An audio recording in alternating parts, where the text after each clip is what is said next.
गौतम बुद्ध, जिनका जन्म सिद्धार्थ गौतम के रूप में हुआ था, का जीवन प्रेरणादायक और रोचक है।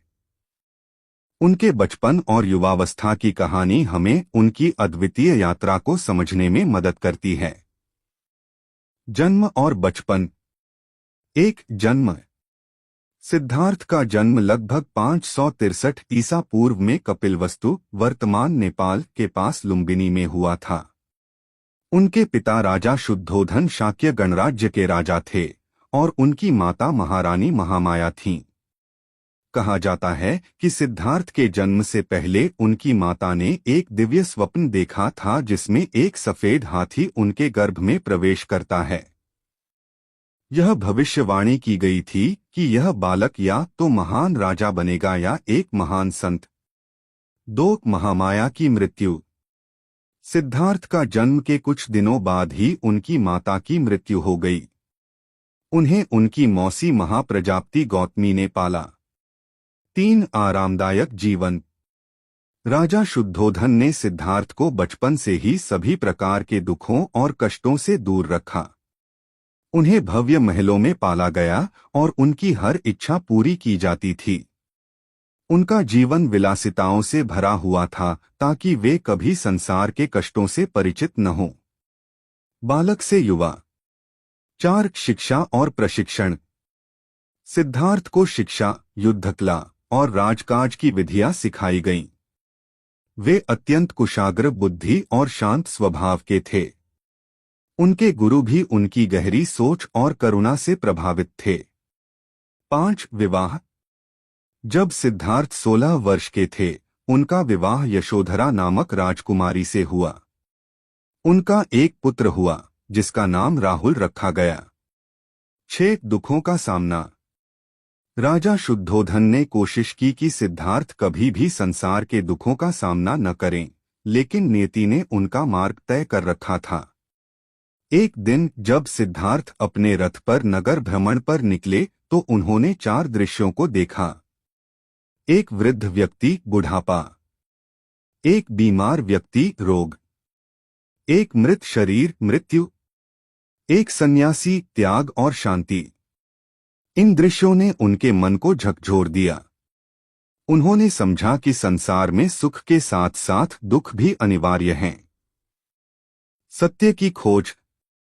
7 गृहत्याग, महाभिनिष्क्रमण। 29 वर्ष की आयु में सिद्धार्थ ने अपने परिवार और राजमहल को छोड़कर सत्य की खोज के लिए घर छोड़ दिया। वे वन में जाकर ध्यान और तपस्या में लीन हो गए। सिद्धार्थ गौतम का बचपन और युवावस्था यह दिखाता है कि विलासिता और सुख सुविधाओं के बावजूद उन्होंने संसार के वास्तविक सत्य को जानने की चाह में अपना सब कुछ त्याग दिया। यही यात्रा आगे चलकर उन्हें बुद्ध यानी जागृत बनाती है। बुद्ध भगवान के वन में चले जाने के बाद की कहानी उनके जीवन के महत्वपूर्ण चरणों में से एक है। यह घटना उनके गृहत्याग, महाभिनिष्क्रमण के समय की है, जब उन्होंने सांसारिक जीवन और राजसी वैभव को छोड़कर सत्य की खोज के लिए वन का रास्ता चुना। महाभिनिष्क्रमण की पृष्ठभूमि। गौतम बुद्ध, जो उस समय सिद्धार्थ थे, कपिलवस्तु के राजकुमार थे। उन्होंने बचपन से ही ऐश्वर्यपूर्ण जीवन जिया था, लेकिन उनके जीवन में 4 महत्वपूर्ण दृश्य, जन्म, बुढ़ापा, बीमारी और मृत्यु देखने के बाद उनके मन में गहन वैराग्य उत्पन्न हुआ। उन्हें यह समझ में आया कि जीवन केवल सुखमय नहीं है, इसमें दुख भी है। वन गमन की घटना। सिद्धार्थ ने एक रात को अपनी पत्नी यशोधरा और पुत्र राहुल को सोते हुए छोड़ दिया। उन्होंने अपने सेवक चन्ना और घोड़े कंथक के साथ महल से बाहर कदम रखा। वे अज्ञात दिशा में सत्य की खोज के लिए चल पड़े। उन्होंने अपने शाही वस्त्र और आभूषण त्याग दिए और एक साधारण वस्त्र धारण कर लिया। इसके बाद वे एक वन में चले गए, जहां उन्होंने कठोर तपस्या और ध्यान का अभ्यास करना शुरू किया। तपस्या का काल। वन में सिद्धार्थ ने अनेक गुरुओं से शिक्षा प्राप्त की। एक आलार कालाम, जिन्होंने ध्यान और आत्मसंयम की शिक्षा दी। दो उद्दक रामपुत्र जिन्होंने ध्यान और उच्च मानसिक अवस्थाओं का मार्ग दिखाया, लेकिन इन शिक्षाओं से उन्हें पूर्ण संतोष नहीं मिला। इसके बाद वे उरुवेला, वर्तमान बोधगया के घने वन में पहुंचे और वहां कठिन तपस्या शुरू की। उन्होंने कई वर्षों तक तपस्या की, लेकिन अत्यधिक कठिनाइयों ने उनके शरीर को दुर्बल बना दिया। मध्यम मार्ग की खोज। सिद्धार्थ ने समझा कि अत्यधिक तपस्या या भोगविलास दोनों ही मार्ग सत्य की प्राप्ति में सहायक नहीं हैं। उन्होंने मध्यम मार्ग को अपनाने का निश्चय किया, जो न तो अतिसख्त है और न ही अतिसुखद। बोधगया में ज्ञान प्राप्ति।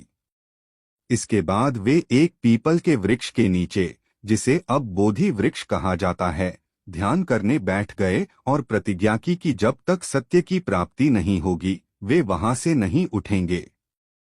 कई दिनों के ध्यान के बाद उन्होंने पूर्ण ज्ञान बोधि प्राप्त किया और बुद्ध बन गए। निष्कर्ष। बुद्ध का वन गमन उनके जीवन का एक महत्वपूर्ण मोड़ था, जिसने उन्हें सत्य और मानवता के कल्याण के मार्ग पर आगे बढ़ाया। इस घटना से हमें यह सीख मिलती है कि भौतिक सुखों को त्याग कर आत्मनिरीक्षण और साधना के माध्यम से हम जीवन के वास्तविक उद्देश्य को समझ सकते हैं। कहानी पसंद आई तो लाइक, शेयर और सब्सक्राइब करें। धन्यवाद।